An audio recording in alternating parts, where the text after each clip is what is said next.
ভিডিওটা অবশ্যই শেষ পর্যন্ত দেখবেন বন্ধুরা।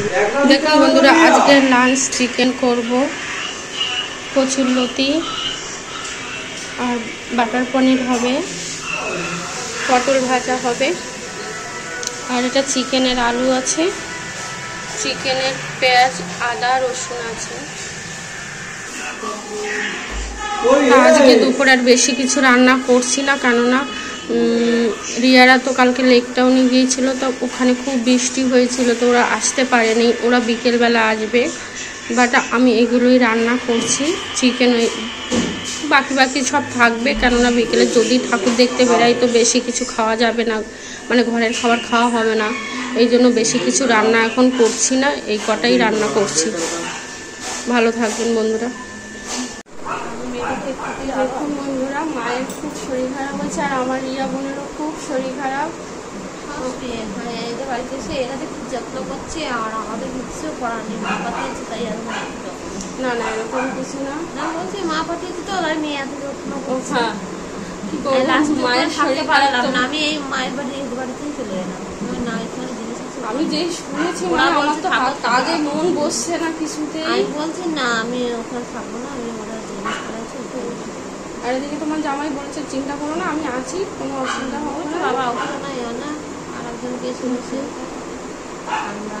যাই হোক, কালকে মনে আশা করছি কাল অষ্টমী তো ভগবানের কাছে নিশ্চয়ই প্রার্থনা করব। আর আমিও মানে ঠাকুরকে ডাকছি আমার রিয়া বোন যেন তাড়াতাড়ি সুস্থ হয়ে যায়।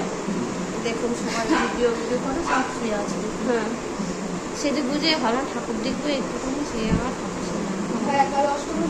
কালকে অষ্টমী একটুখানি যে সুস্থ হয়ে বেরোবো, আঞ্জলি দেবো মায়ের পায়ে। বাট যাই হোক না কেন, আমার রিয়া বোনের যত ফ্যান ফলোয়ার আছে একটু ঠাকুরকে ডাকুন তাড়াতাড়ি করে, যেন আমার বোন মা ভাই সুস্থ হয়ে যায়। আমি যেরকম সুস্থ নিয়ে এসেছি এরকম আমি সুস্থতে বাড়ি পাঠাতে পারি। বাইরে কেউ খাবার বেশি খাবেন না, বাইরে খেয়েই অসুস্থ বেশি হচ্ছে।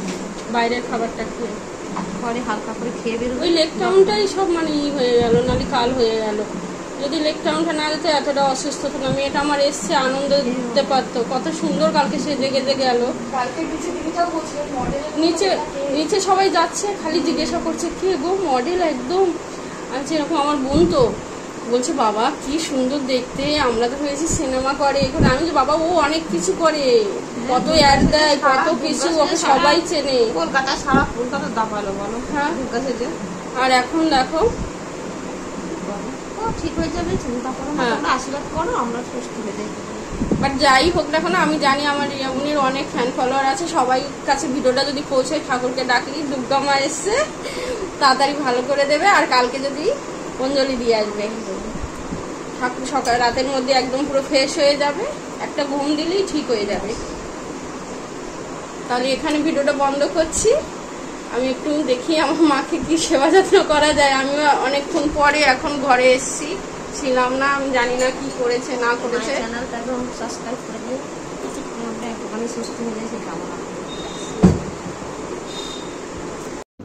রিয়া বোন ফোন করে আমাকে বললেন 5:30টার সময়, দিদি আমার খুব শরীর খারাপ, মায়েরও ভাইয়েরও। বাট আমি আর বললাম বোন তাহলে তাড়াতাড়ি বেরিয়ে এসো। বললো হ্যাঁ দিদি আমি ট্যাক্সিতে উঠে গেছি। বাট আমি কাজে চলে গিয়েছিলাম, কেননা আমার একটু কাজ ছিল। আর এখন দেখুন রাত্রে একটু আলু সিদ্ধ আর ডাল খেতে দিয়েছি। দেখুন বন্ধুরা, আমার বোনের কি শরীর খারাপ, একটাও তো খাবার খেলো না, একটুও ভাত খেলো না।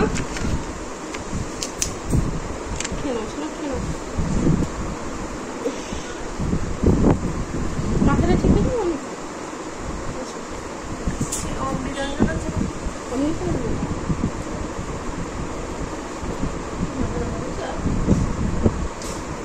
মাথাটা একটু প্রবলেম হচ্ছে।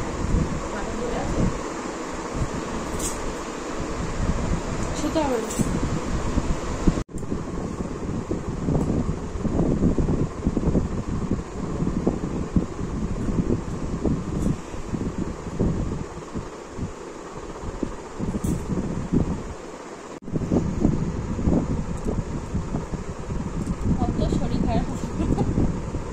মাথায় ম্যাসাজ হচ্ছে, এত কষ্ট করে, এত কষ্ট দেখো সারাদিন খাটনি, পুরো কালীপুত হয়ে গেছে।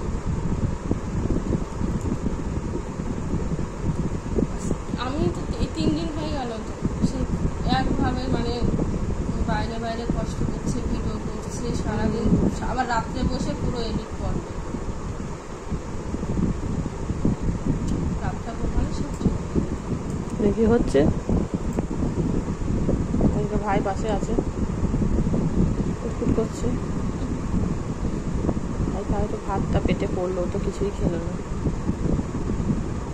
বাট আমার একটাই রিকোয়েস্ট, রিয়া বোনের যত ফ্যান ফলোয়ার আছেন প্লিজ প্লিজ রিয়া বোনের জন্য একটু দোয়া করবেন, যেন রিয়া বোন তাড়াতাড়ি সুস্থ হয়ে যায়, ভালোভাবে বাড়িতে পৌঁছতে পারেন। আমি জানি আমার রিয়া বোনের যত ফ্যান ফলোয়ার আছেন অবশ্যই তাদের হাতে যদি ভিডিওটা পড়ে, আমি জানি কালকে অনেক কল আসবে বোনের কাছে। আমার বোনের খুবই শরীর খারাপ।